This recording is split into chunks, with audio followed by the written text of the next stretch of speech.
Hi, how are you?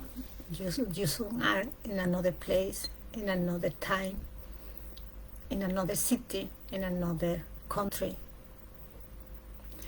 Hi, how are you? Welcome to all of you that are watching this alive or the others that will see it later.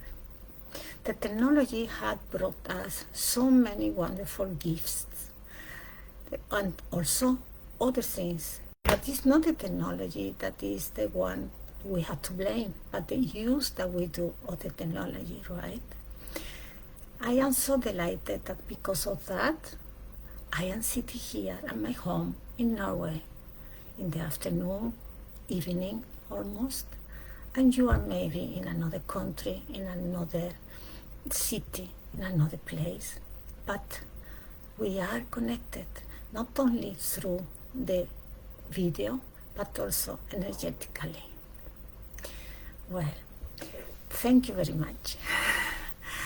I was inspired to do this video because a lot of events have happened lately in my life. I had birthday for 2-3 weeks ago, and I have had some interesting sessions with my clients and my webinars.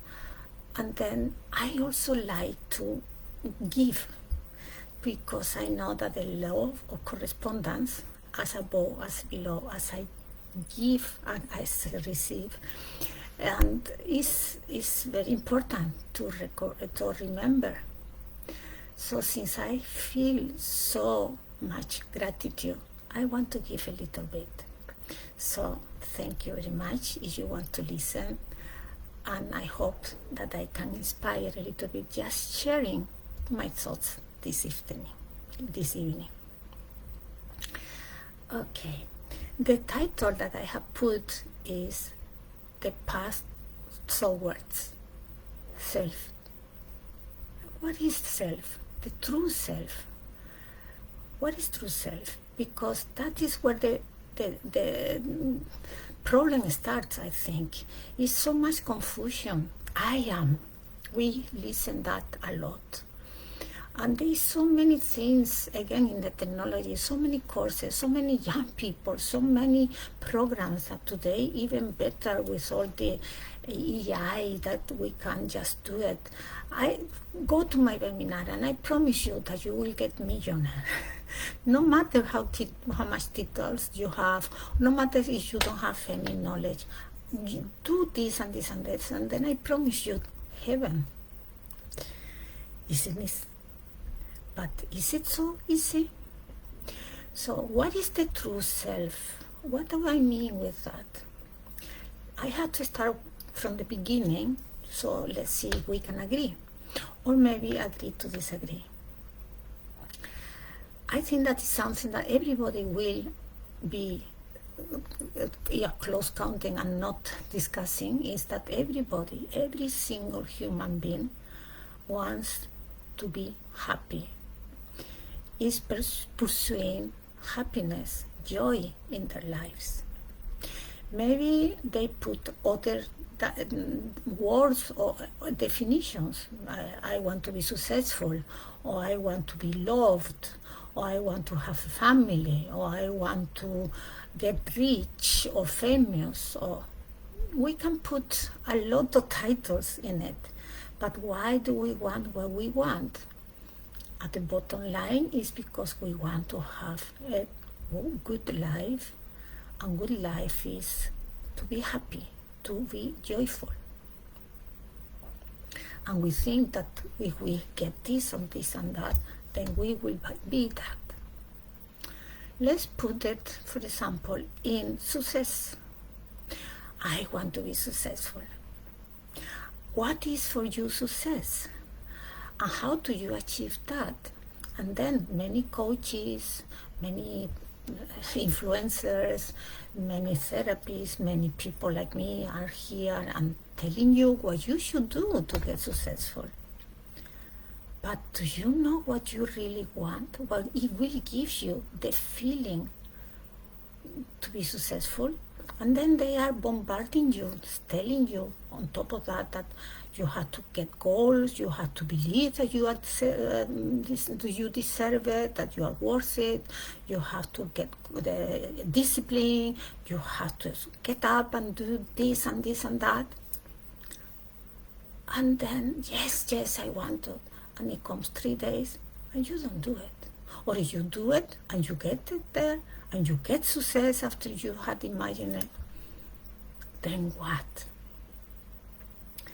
And that is just an example with success. We can put it in relationships. If I find the perfect mom, or if I have the perfect family, then I know that life will be wonderful. And so on and so on. You understand the picture I try to paint? It's not that that is wrong. We are here to live the life, and these are all of us worth it or have a good life. What I want to go more deeply is, how do we achieve really a good life, a life of value? Everything starts from us, not from circumstances outside, because nothing in life is impermanent. Everything is permanent. Everything changes. So if I work a lot and save money and then I buy the house of my dreams, well, it can be as easy as an earthquake or a hurricane, and the house is gone, right? That's just a terrible example, but it can happen that you get sick, or that you, when you got the house, well, maybe you cannot maintain it without working your way out to get crazy because you never relax. It doesn't matter. The problem is that we put our efforts in something outside us, believing that when we get that, I will be happy. I will have content. I will be feeling pleasant inside me.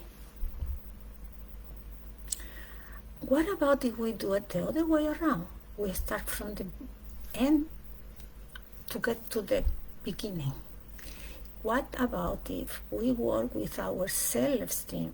If we get out the veil that we have forgotten who we really are? Because above everything, what we are is an infinite energy, powerful beyond imagination, and that we create, either we are aware of it or not, we are creating all the time the next day. We are creating our future in this present. And then is a lot of information down there about metaphysics, law of attraction, universal laws, how to create this, how to achieve that. But it's not so complicated. If we are an infinite energy, or if we put it just as scientific ways, neuroscience, we can say that in the vibration that you are is the vibration that will attract. So that means that everything is inside you already. How do we believe this? How do we manifest this? If we go back that everybody at the bottom line is the same, everybody wants the same, and absolute every human being is born with nothing, completely naked, and every single human being is going to die without nothing. That is an existential truth that nobody can deny. But when I say naked, it's not only physical, it's also emotional and spiritual and mental. We come as a white sheet and we start to write in it. So when we write, our experiences is what is creating, little by little, our personality, our character, our limiting beliefs. And I call them on purpose limiting beliefs, not only because of the psychology, but because it would really remember that I am a white sheet and I can write there wherever I want to. If we live in that way, is at ease, with a deep, deep confidence that I am part of the whole and that I don't have to do anything so my lungs breathe, my heart continue working, that no matter how I am thinking I am wherever, the sun and the moon continue the cycles. Everything in the universe is teaching us that there is a force behind the mind that is completely in tune and working by itself. That is what I call the infinite energy, the infinite source. And we are the best use of that infinite source. But we are limited. We are going to die. The problem is that we think that it's not going to happen now or now or now. So we spend our valued time thinking strategies to get something, to feel something that gives me a feeling of joy. And all the way, and from the beginning, I had it inside me. So what is it? How do we manage to start to get that confidence, that feeling of trust, that not fighting to get something? Well, it's something to get out of our way. Our own importance, our own fixed idea that we have of our own importance. Me, I believe this is me. This is what I think is the best. I am Spanish, I am Norwegian, I am American, I am from England. No, you are not that. You are born there. You are a human being. I am white, I am black, I am yellow, I am green. No, you are a body, a heart, a human being with all the emotions and all the mechanisms as everybody else. So when one is that is called identification, and is very close to the I, at the importance of I, my things, me. And me, of course, is the most important thing for me. So either you agree with me or you are against me. And we are, because of that need of identification, we are already creating division.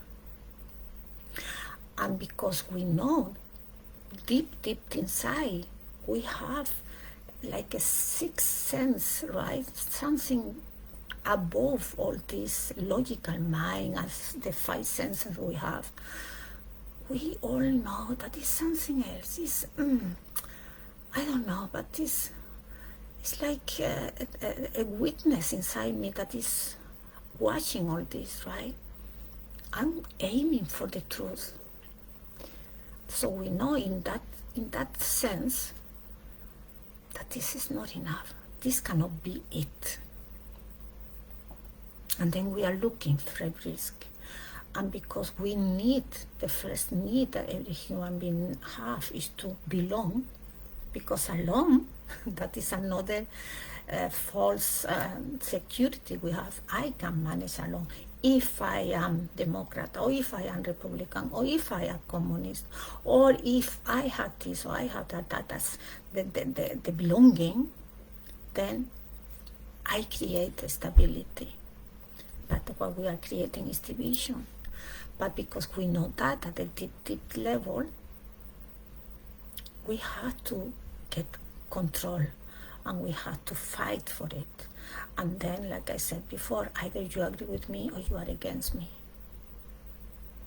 Right? So we are all the time afraid. Deep inside, we are afraid because we have to fight. And then we have to find other people that we associate with, so they give me the feeling that I am not alone. And that's what we also do in relationships.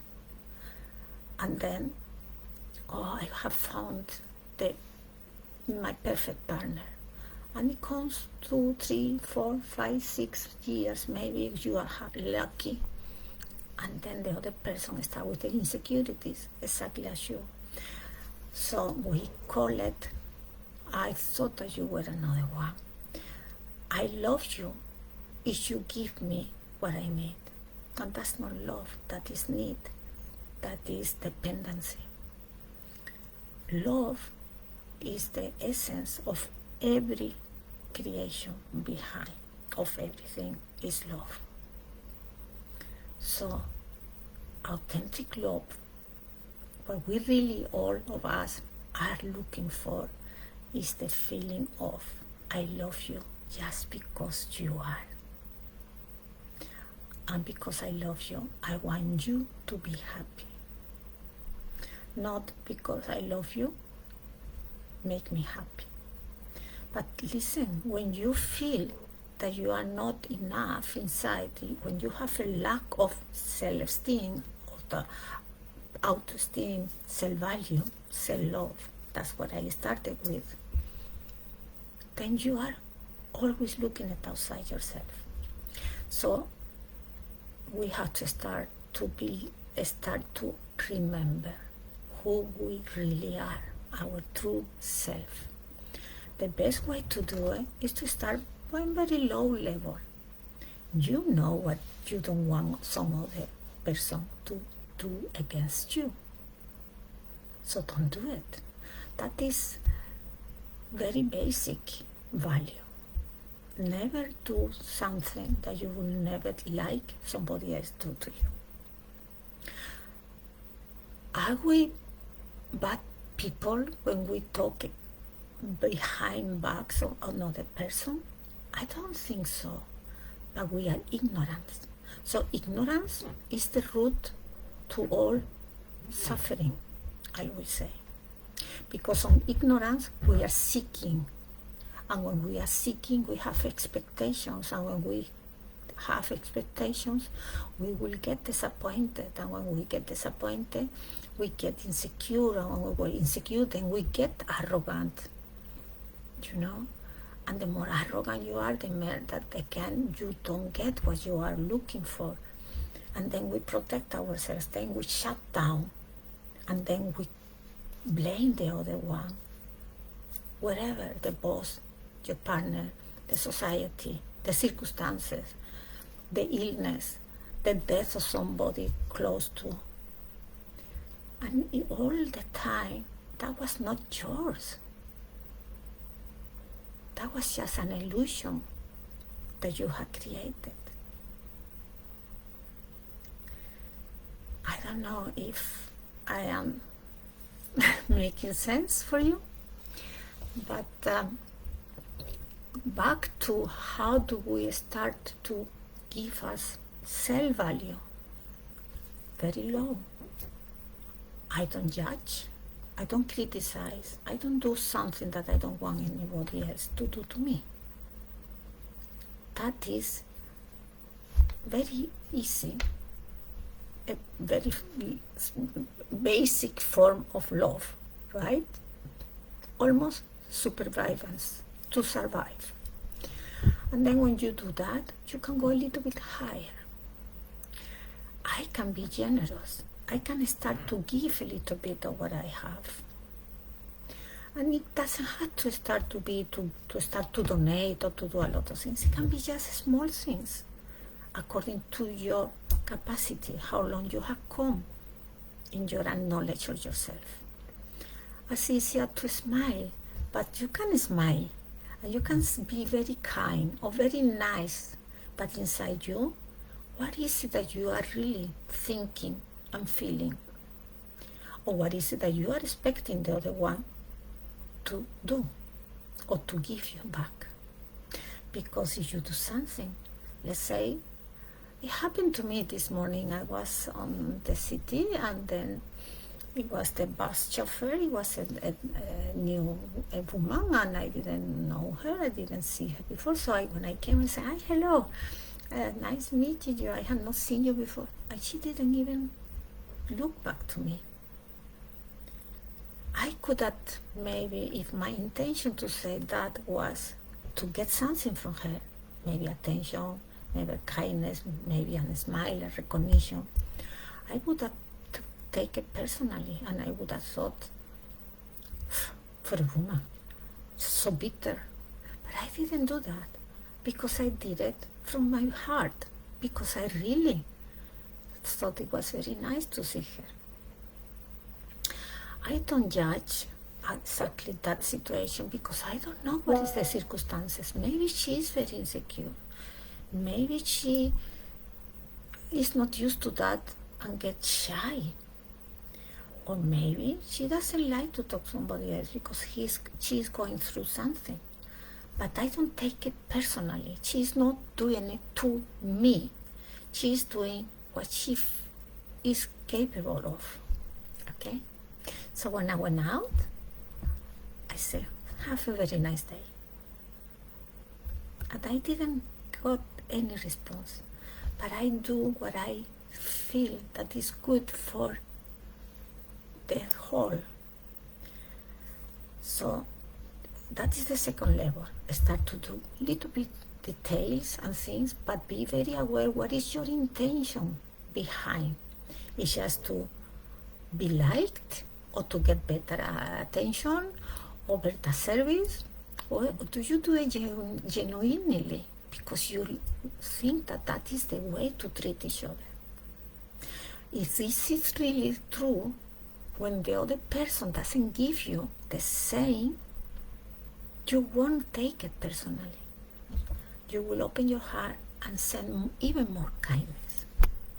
And it is also as easy as maybe when you go to buy in a shop, or you are making a queue to buy a ticket in a movie or whatever, and people are running to get that the first, right?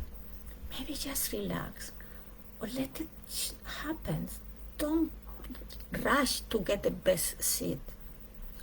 Small details like that will start to give you a resilience character, right?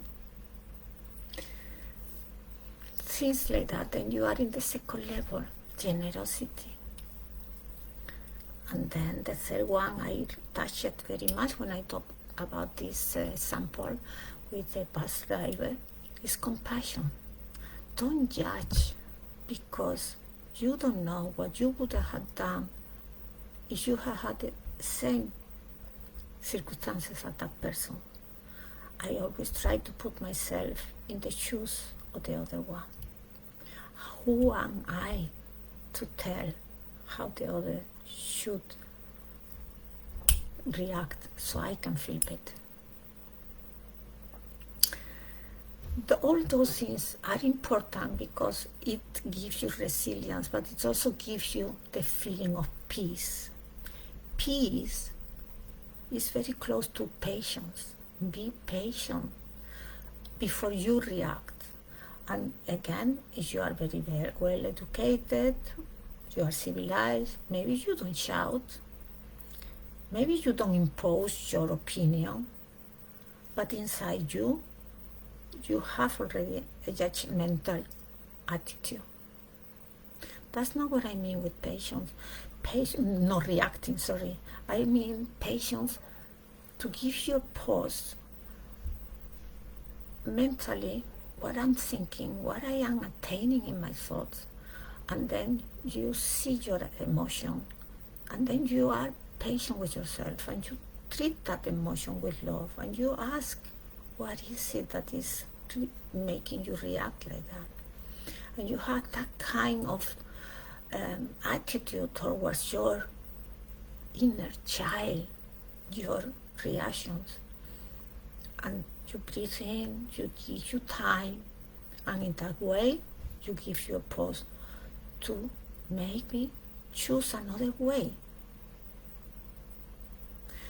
And now when you have done that properly, you will find peace, because patience, I will say, is the other opposite of aggression. We react with aggression when we feel attacked or when we want to defend ourselves. But if you live in confidence and trust, you know that nothing can touch you. Not really.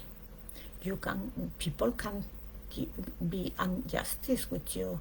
You can have problems. There are many people that they are just because they are very, very blind, or that they move just with egoism.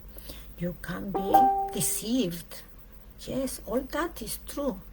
But it won't touch you in your core or your peaceful, harmonious way of being, because you don't let it go in there, because you observe it and you understand that this actually doesn't change anything of who I am. And that you start to build a strength in your way of being, right? Do you see the picture? When you get there, then you can start to contemplate what kind of values I want to plant and harvest afterwards.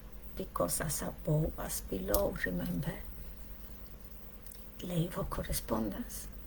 So if my value is of generosity, of gratefulness, I will be joyful, because I believe, I have the confidence and the trust that whatever is happening in my life is the best. Life is very short. It's just a period of time, and that is just for me to evolve. So whatever is happening, whatever circumstances are happening, whatever is taken away from me, or is not coming, or I don't get it, whatever you want to say, it's the same. It's because when I have confidence and trust, I do choose to believe that it's because it was the best for my evolution in the spiritual way. Then I have put now another word, spiritual. And that is also the way, living in this way that I am talking about, the way to enlightenment. Enlightenment is just what the word said, give light to something that maybe before was in the shadow. So when you see, you don't need to be afraid, because you already see the path. So what values, spiritual values, you want to concentrate? Take one at a time and be good in it, because it's not easy to change habits. The ego use conditionings, use control, manipulation, but it's because we feel, when we are in the egocentrism, in me and my, we identify with something that is not real, because this is not permanent, it goes away. Now you are beautiful, maybe you are young, but one day you will be old. And then what? Now maybe you have a wonderful job, you are very respectful, but maybe one day you won't be able to work, or you lose that work. So use values that you can introduce in your soul, in your essence, and that will grow and create that light so it expands. And then, since you are vibrating higher, you will attract higher values, higher circumstances, higher people with better understanding of what is really to live in the true self. And another thing very important is to remember that we don't own anything, not even our children. People die from us. People part And it's just somebody that has gone before us. We will reunite afterwards. But we grasp the things that we want and that we think that we own as if it was the only thing that will really be real for me. In that way, we will never really find true happiness. And happiness is a state of being. A state of being that inside feels like peace and harmony. It's very much like the sea. I love the sea. But I love the sea no matter what. Sometimes it's very roughy, very high waves. It's even dangerous. But it doesn't mean that it's not the sea that I love. It means that then, for some reason that I don't understand, that is how it has to be. So it's life behind. Right? So I accepted with the confidence and the trust that it will come better days, and then I can swim again. But I will enjoy it even more because I had learned to wait. I had learned to contemplate when things were not so good. Maybe I couldn't go inside because I would have been drowned. You see? So enjoy every day, enjoy every moment. And remember, and try to live every moment as it's a playground. Every day, every moment is just joyful. How do we do that? Well, fake it before you make it. Try it. It's very easy. If you feel very bad feeling or emotions that are drowning you, or you are very preoccupied, well, that is there. So clear your mind. The best way is to stand up, do something, laugh aloud, shake it, baby, and then you will see that you get energy. Then breathing, and then with the cortex, then your brain is much more open. Then you can find the solution. The solution. Every problem has a solution because everything is in balance. So if this is happening, I have to find the other part. But if I am stressed or I am very worried with tomorrow, I am not living now. And the thoughts are not real. Thoughts are not intelligence. That is very important to understand. The thoughts that we are contemplating comes from the experiences. And experiences are just that, events that have happened in my life. It becomes wisdom when those experiences, I take the lesson and I introject it and I transform the problem behind that experience. Let's say the worst thing happened. Well, let's take again relationships. People get divorced and they get disappointed. They fight like hell with somebody that before they loved. If I don't get the wisdom behind that, what was my part in it? Why did I react like that? Why I couldn't have a real conversation, listening? What is it that did that I couldn't be emotionally honest, vulnerable, talk my truth, instead of saying because of you, because it's you, or just imposing because I'm afraid to lose my identity, what I think is me. That's how I am. So take it or leave it. That is not opening to understanding, to get together. If I don't learn that, the next one will be the same. And so on with everything in our life. When somebody very close to us die, we get desperate. One thing is the pain that we feel in the physical world, but another one is the suffering that comes from the attachment I have to have that, otherwise I cannot continue. You see? So how I have said how to work with that, with detachment, with living from the heart, because inside you everything is there. So listen to your heart, listen to your intuition. Be honest with you.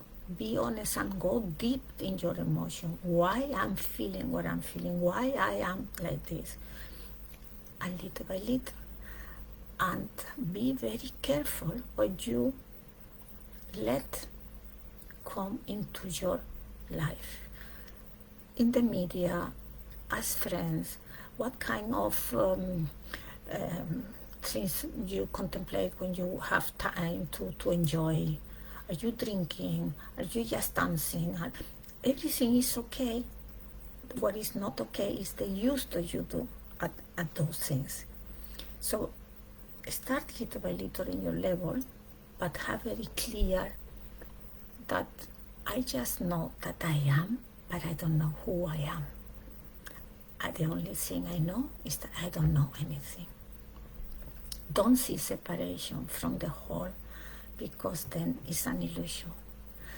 And I always try to say and repeat it many times, and I will finish this sending with this sentence that I feel is beautiful, and I like it to repeat it again and again. I don't know where I found it. When it came to my head, it's mine. And it's, in my eyes, I see my soul. In your soul, I see my freedom. So I wish you all a wonderful weekend, and thank you for listening. Bye-bye. Let's see if I know how to stop this. Bye now.